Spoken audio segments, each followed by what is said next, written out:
Waalaikumsalam warahmatullahi wabarakatuh. Baik, anak berani ngertak orang tua. Itu yang pertama harus diingat adalah bagaimana orang tua dulu terhadap orang tuanya. Ngono sik kudu. Anakku kok ngetak aku mbiyen kok tahu ngetak wong tua gitu. Satu dulu.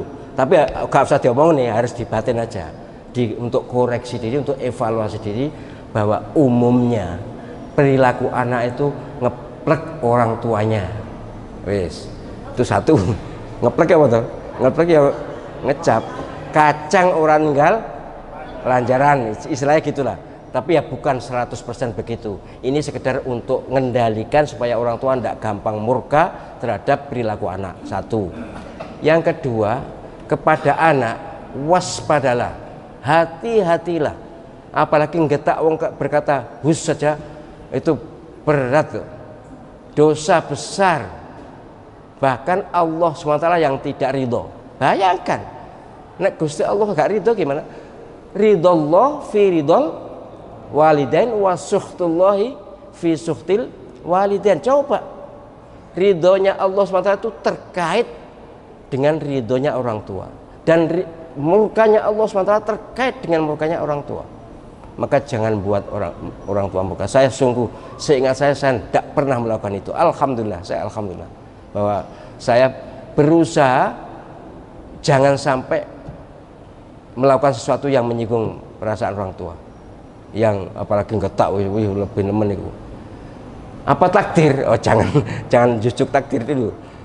Bahwa Allah Subhanahu wa taala membeber, apa Mas membeber itu? Menggelar. Jadi kehidupan ini dilemei,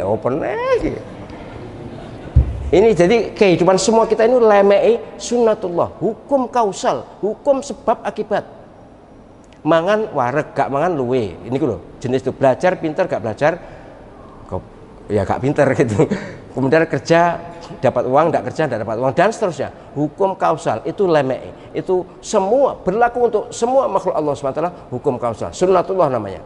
Kemudian di atas sunnatullah itu ada hak otonomi. Manusia diberi hak otonomi, hak kuasa terbatas sesuai dengan status hamba. Ya namanya manusia diberi hak otonomi untuk bergerak, untuk berpikir, untuk berkata, untuk memilih. Itu hak otonomi.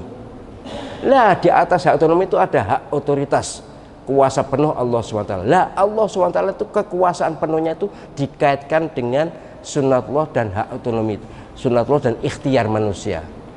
Jadi kalau soal takdir, iyalah semua terjadi ini karena takdir Allah SWT. Tapi takdir Allah SWT bagaimana sesuai dengan perilaku manusia, gitu nggih.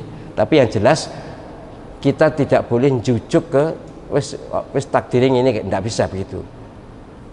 Kata takdir itu pembicaranya mentok ya, wis terakhir baru ya sudahlah, wis maksimal usaha, maksimal doa ya sudah. Saya salut pada salah seorang capres yang punya tingkat tawakalnya tingkat dewa, istilahnya gitu. Mentoknya saya kagum betul ya. Jadi tingkat tawakalnya itu tingkat luar biasa, sehingga walaupun kalah atau dikalahkan tidak protes, ya biasa. Itu saya salut, tetap bisa tersenyum. Baik Pak, gitu nggih.